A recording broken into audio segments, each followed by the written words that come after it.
Hey everyone, and welcome to this explainer. Today, we're diving into something absolutely fascinating. We're going to decode the brilliant engineering behind a piece of everyday medical tech that is literally saving lives behind the scenes. We're talking about how researchers took massive, incredibly expensive hospital technology and somehow shrank it down into a tiny little device you can just hold right between your fingers. Let's get into it. So think about this for a second. How exactly do you track a human heartbeat if you don't have a hospital full of massive, super expensive equipment? It's a really complex biomedical puzzle, right? Well, as we'll see today, the answer actually relies on some incredibly simple, yet elegantly combined electronics. It's kind of mind-blowing. Here is our roadmap for today. First, we'll look at the problem with current heart monitors, then a low-cost accessible solution, followed by the core hardware components. After that, we'll follow the heartbeat signal itself, and finally, look at testing and future impact. All right, let's jump straight into part one, the problem with heart monitors. Now, the stakes here, they're absolutely life or death. A massive reason patients succumb to cardiac arrest is simply a lack of continuous monitoring. Traditional ECG machines are incredibly expensive, and they require all these sticky electrodes plastered all over your body, which totally immobilizes the patient. But what do patients actually need? They need affordability and mobility for sure, but honestly, the biggest thing is understanding the data. If you buy a standard device today, it usually just spits out raw numbers. And unless you have a medical degree, that data is complete gibberish. Patients need real, instantaneous answers, not just a spreadsheet of raw numbers. Which brings us right to Section 2, a low-cost accessible solution. The solution these researchers came up with is just beautifully simple. Instead of a dedicated hospital room full of gear, they designed a tiny fingertip monitor powered by one specific microchip, the PIC16F877A microcontroller. Basically, they took a machine the size of a refrigerator and squished it down to the size of your fingernail. By using digital sensors to read data right off the user's finger, the whole setup becomes mobile, super small, and most importantly, incredibly cheap to make. And it is fast, too. The whole process takes exactly 15 seconds. In just a 15-second window, this little device can accurately capture your heart rate and process all the data. So what's actually inside this thing? Let's look at Section 3, the core hardware components. To really wrap our heads around these electronics, let's use some simple analogies. First up is the IR sensor. Think of this as the eye. It shines an infrared light right into the fingertip. Next, we have the LDR or photodiode, which catches the light bouncing back. Then comes the op-amp LM358. This guy is the megaphone. It takes a super weak signal and just blasts it so it can be heard. Next is our star player, the PIC16F877A microcontroller. This is the brain crunching all the numbers. And finally, the LCD screen and a buzzer, which acts as the communication tools to tell the patient what's going on or, warn them if they're in danger. So let's trace how all this actually wires together. The journey starts the second a human finger is placed on the device. The IR and LDR sensors read that finger. That signal then travels straight into the LM358 op-amp. From there, the newly amplified signal gets sent directly into that large central block, the PIC microcontroller brain.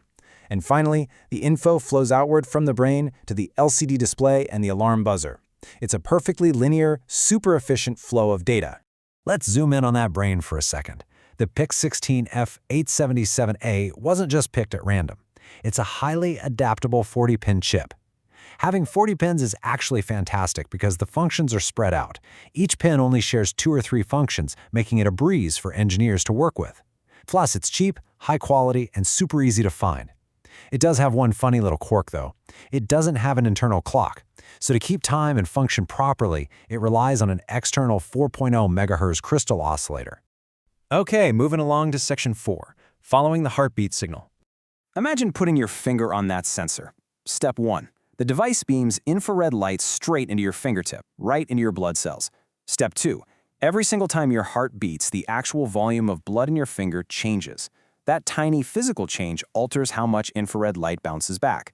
Step 3. The LDR photodiode catches that changing reflected light and translates it into electrical pulses. But here's the catch. That pulse is insanely weak, like way too small for our microchip brain to understand. So, Step 4. The LM358 op-amp rushes in to save the day, taking that tiny whisper of a signal and amplifying it loud and clear for the microchip.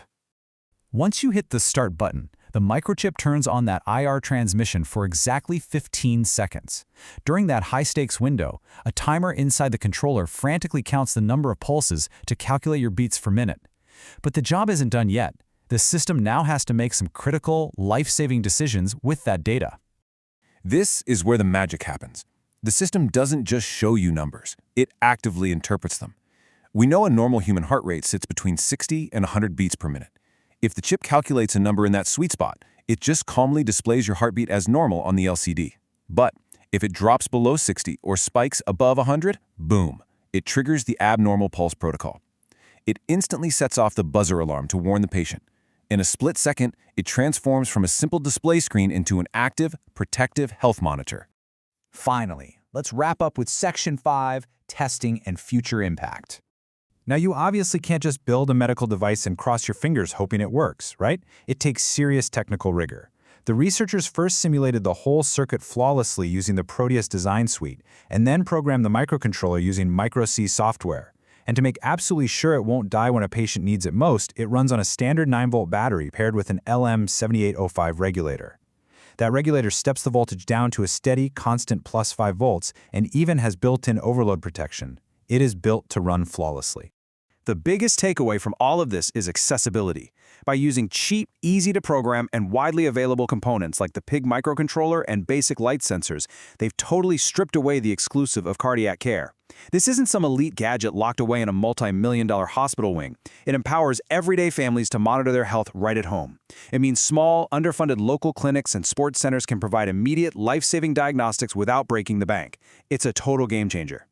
We've just seen how a few bucks worth of silicon, a basic light sensor, and some clever coding can literally replicate the power of massive hospital machines. So I'll leave you with this. If basic, affordable components can disrupt something as incredibly complex as cardiac monitoring, what other global health barriers could open-source electronics shatter next? The potential here is just limitless. Thanks so much for joining me on this explainer, and keep questioning how the technology around you works.